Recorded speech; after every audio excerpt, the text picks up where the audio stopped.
Hello students, today we will discuss about the importance of textile testing, the definition of related terms of testing and the different sampling methods. The objectives of today's lecture are to understand the importance of textile testing, to familiarize with the terminology in textile testing, to comprehend the sampling methods of the fiber, yarn and fabric testing. There are numerous varieties of fabrics that are available in the market today for the consumers to make a selection as per their needs. With the advancement in technology and highly complicated functional textile structures, systems are being developed to address technical and functional needs of clothing. Testing has never been more important in textile industry than at present times. With the increase in ascent and premium on high quality products, whether it is for domestic use or for the export market. Textile testing is an important part of textile production, distribution and consumption. Therefore, it can be defined as the process of determining the properties of different kinds of textile substances.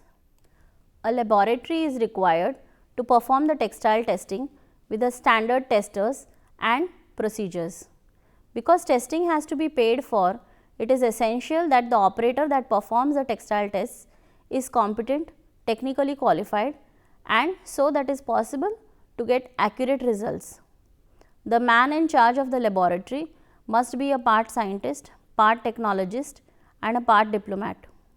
Generally, testing is carried out by accredited laboratories such as the Textiles Committee, textile research institutes like CITRA, BITRA, SISMIRA, NITRA, ARTIRA, Wool Research Association as per the specified standards.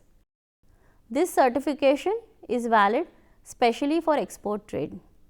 The National Accreditation Board for Laboratories, that is the NABL, is the certifying body in India and the labs that have an NABL certification can also perform the testing. Only these tests from accredited laboratories are valid and accepted in the export market.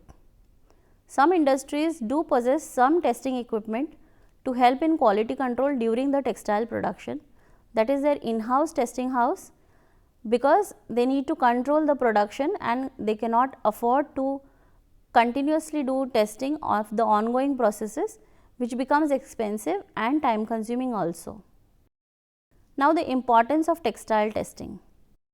The main objectives of textile testing are checking the quality and suitability of raw material. The quality aspect of any production starts from the raw material itself. We know that unless the raw material is of good quality, it is not possible to produce quality products, however good the process or the machinery may be. The quality of the fiber is important for the production of good quality yarn. The quality of yarn is paramount for the fabric quality and the fabric that becomes a raw material for the garments has to be of extremely good quality. Whichever may be the raw material, the incoming material should be checked for the required properties so that unsuitable material can be rejected or appropriate adjustments can be made in the production conditions. The standards that the raw material has to meet must be set at a realistic level. If the standards are set too high, then the material will be rejected that is good enough for the end use. If the standards are set too low, then large amounts of inferior material will go forward into production, which will finally result in defective products. The second aspect is monitoring of production.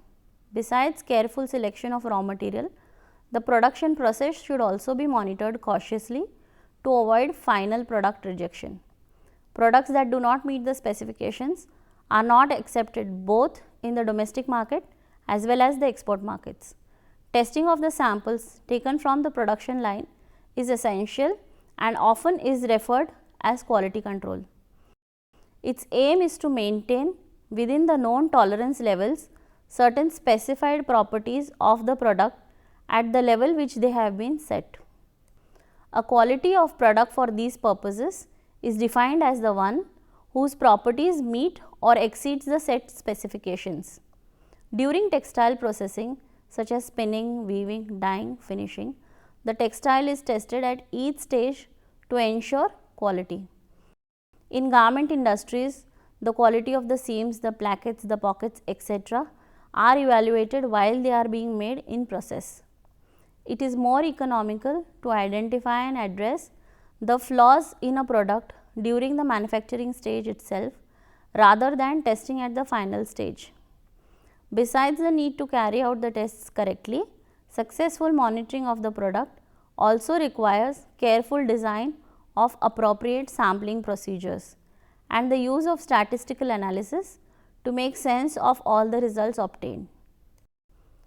The next point is assessment of final product.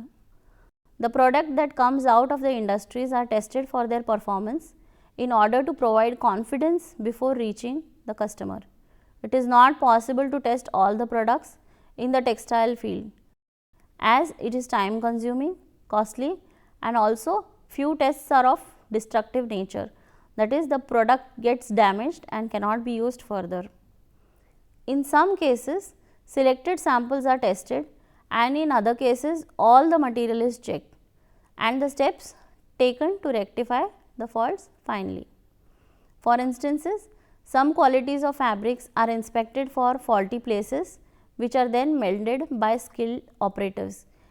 If the fabric is very expensive, then always in the quality assurance department, they ensure that they check the whole fabric.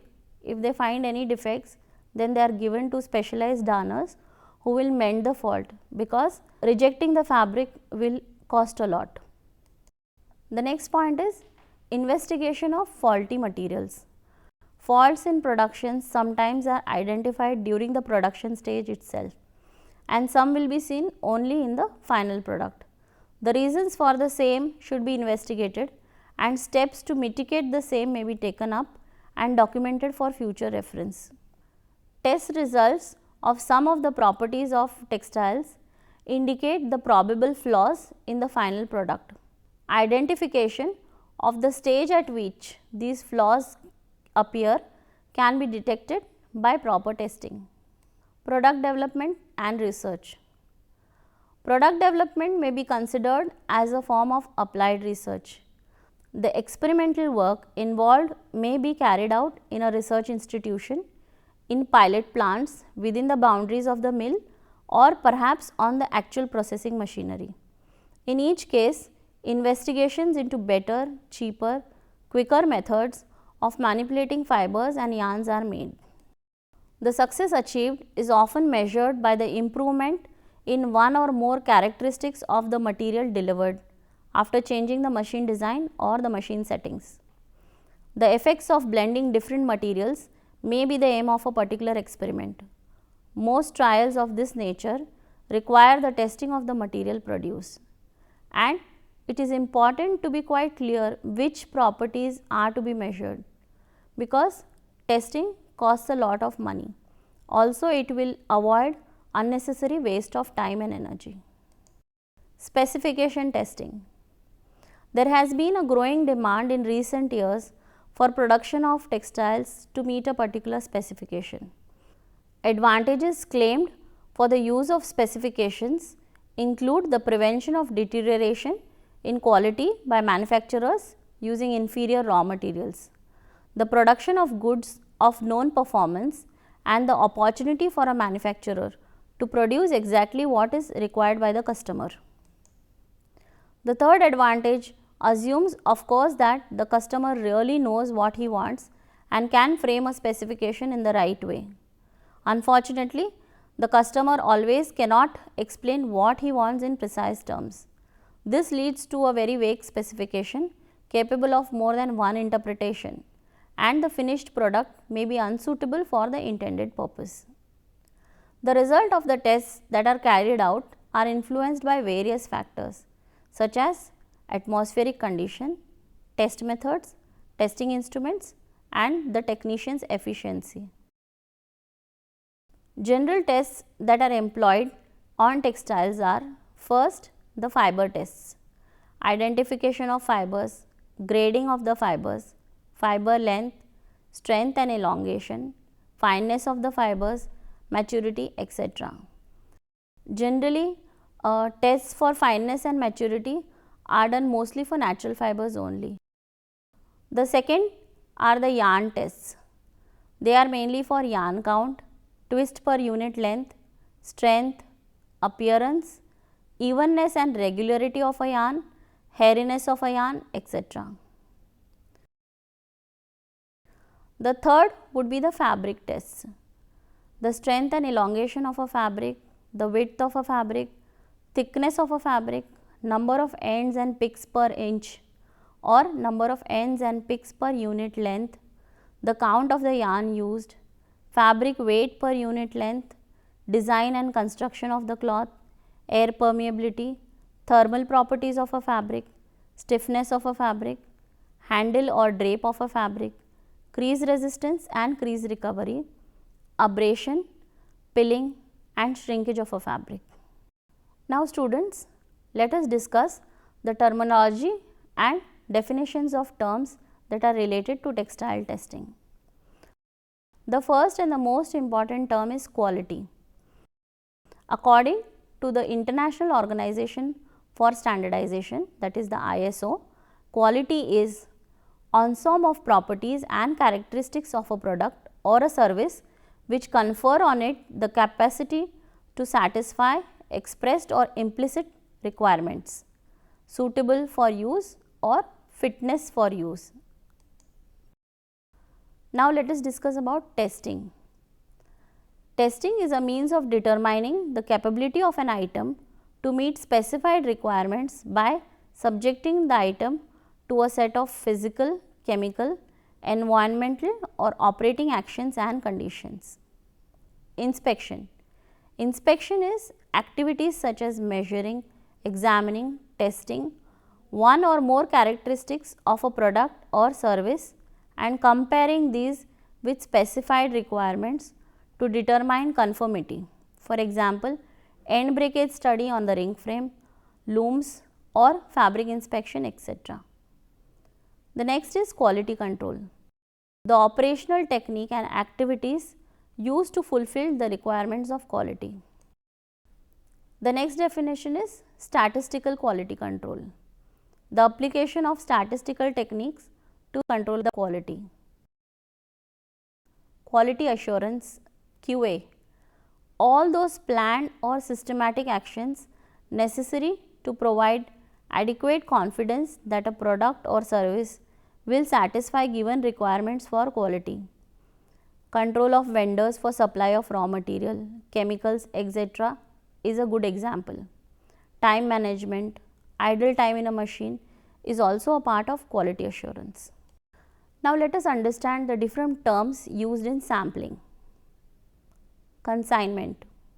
This is the quantity of material delivered at the same time. Each consignment may consist of one or several lots. Test lot or batch. This consists of all the containers of a textile material of one defined type and quality, delivered to one customer according to one dispatch note. The material is presumed to be uniform, so that this is the whole of the material whose properties are to be characterized by one of the tests. It can be considered to be equivalent to the statistical population. Laboratory sample. This is the material that will be used as a basis for carrying out the measurements in the laboratory. This is derived by appropriate random sampling methods from the test lot. Test specimen. This is the one that is actually used for the individual measurement and is derived from the laboratory sample. Normally, measurements are made from several test specimens. Package. Elementary unit which can be unwound with each container in the consignment. They might be bump top, hanks, skeins, bobbins, cones or other support onto which have been wound the toe, top, sliver, roving or yarn. Container or case. A shipping unit identified on the dispatch note, usually a carton, a box, a bale or other container which may or may not contain packages. Now students, Let us learn about the sampling techniques for fibers. Testing of textiles at different stages is paramount to ensure fine quality. As it is not economical to test the whole raw material, it is desirable to select a sample which is a true representative of the whole material, to be tested as a fiber, yarn or fabric. The amount of material that is actually tested can represent a very small proportion of the total output.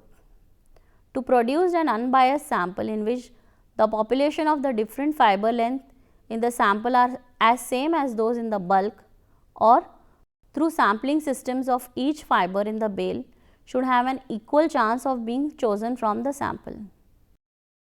The sampling methods are governed by various factors such as the form of the material, that is whether it is a fiber, yarn or fabric, the amount of material that is available, the nature of test that has to be carried out, the type of testing instrument used, the information that is required, and the degree of accuracy that is required from the material.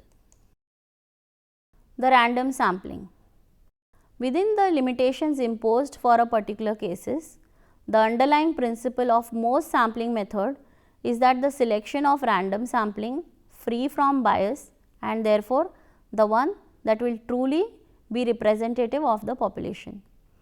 The number in the sample must be sufficiently large to include all the variations. As per the standards, the numerical sample is defined as a sample in which all the fibers in the population have an equal chance of being represented. The expressions numerical and random may be interpreted in the same way. While considering the selection of a sample, fibers of different lengths, that is short, medium and long fibers, have equal chance of getting selected. The bias sample. A bias sample is the one in which the method used to create the sample results in the sample that are systematically different from the whole population. In statistics, sampling bias is a bias in which sample is collected in such a way that some members of the intended population are less likely to be included than the others. It results in biased sample or a non-random sample from the population in which all individuals or instances were not equally likely to have been selected. The cause of the bias may be physical characteristics of the individual, its position to the relative person, or some subconscious bias introduced by the person. The effect of bias on the test results may be negligible or considerable. For example, let us take the instance of the length of a cotton fiber. This staple length has a bearing on the physical properties like strength, but it does not have any bearing on the chemical properties of the cotton yarn that will be produced. Sampling for determination of fiber properties. The sampling method used to select a fiber for testing depends upon the form of the fiber that is available, that is fibers in bales, the fiber available in sliver, card web, yarn, etc., which may demand different techniques of sampling. Another point to note in case of fiber sampling is the degree to which the fibers are mixed or blended. Zoning sampling technique. Zoning sampling technique is applicable to fibers which exhibit greater variation in fiber properties. A handful of fibers are taken at random places from at least 40 widely spaced places or zones throughout the bulk of the consignment. Each handful of the fiber is divided into two parts and one half of it is discarded at random. The retained half is again divided into two and half of that is discarded. This process is repeated until about n fibers are remaining in the handful, where n is the total number of fibers required in the sample and x is the number of original handfuls. Each handful is treated in a similar manner and the fibers that remain are placed together to give a correctly sized test sample containing n number of fibers. It is important that the whole of the final sample is tested in this case. The squaring technique. The sliver is opened out into a web and placed on a black velvet pad. The end of the sliver is then squared off. A glass plate is placed over the fibers to act as a control, and a small fringe is left projecting beyond the edge of the plate. All the protruding fibers are then removed and discarded. The plate is moved back a little and a second fringe is also removed. Apparently, the extent bias has been avoided since all the ends of the fibers have been terminated in the given volume. For wool tops and similar forms of material, it is recommended that the leading edge of the glass plate be put at an angle of about 60 degrees to the strand axis, and the cut should be made at a distance from the end greater than the length of the longest fiber present. Now, here in this table, it provides the standard sizes of fiber samples taken from the bales. Bulk size up to 50, then the sample size should be 2. If the bulk size is between 51 to 100, the sample size is 4. If the bulk size is 101 to 150, the sample size should be 7. The bulk size 151 to 300, sample size is 13. A bulk size 301 to 500, sample size is 20. 501 to 1000, sample size would be 32. 1000 and above, the sample size should be 40. Now students, let us have a look at the yarn sampling methods. In general, yarn is available as a number of independent packages, and the problem of sampling is in selection of a small number of such packages from a very large number. The population may be a frame of ring bobbins, a skip of mule cops, a bundle of hanks, or a delivery of yarn on cones. Less convenient forms of yarns will be found in fabric, tapes and braids, etc. A random sample is preferred, and for mill experiments and research, great care is taken to ensure that this type of sample is obtained. In routine mill testing, however, the necessities of randomization by means of pack of cards and tables of random numbers are sacrificed in the interest of speed and economy of effort. It must not be inferred that the routine mill samples are therefore biased. The randomization is merely less refined than compared to research work. The size of samples for various yarn properties are furnished. For the yarn properties like yarn count, a sample size of 16 packages is required. For the properties of count of yarn removed from a fabric, 2 rectangular strips of 20 inches and above long cut containing different warp and weft are required. If the twist in yarn has to be checked, then 10 packages with a spacing of 1 yard, discarding 1 yard from either side of the package is required. If you have to test the least strength of a spun yarn, then 20 packages or multiples of 4 are required. If single thread strength has to be tested, then the sample size is 50 yarns for a single yarn, 30 yarns for a ply yarn. Now friends, let us have a look at the fabric sampling methods. Utilizing minimum yardage for testing is recommended as the fabric is costly, and if pieced, it will not have any commercial value. Generally, if you have a look at majority of the tests that are carried out on fabrics, they are detrimental to the fabric, that is, the fabric cannot be used again. That is why it is advisable to take samples from a minimum yardage.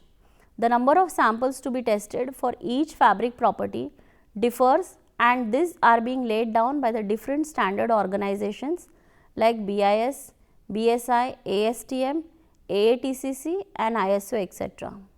However, some suggestions are made for the selection of fabric samples.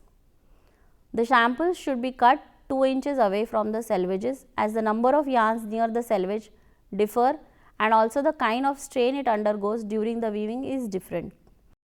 So generally when fabric samples are cut, they are always the areas near the selvages are avoided. No 2 samples should contain the same warp yarns or the same weft yarns for including many of the component threads. When weft way strips are selected, it is suggested that Some of the stripes should include the fabric woven from the 2 weft packages. In practice, the sampling method will depend upon the form and amount of material available for testing. Narrow fabrics such as braids and ribbons require different method of sampling. However, sampling in fabric should aim at obtaining a representative sample within the limitations imposed. So friends, today we have understood about textile testing and different methods of sampling.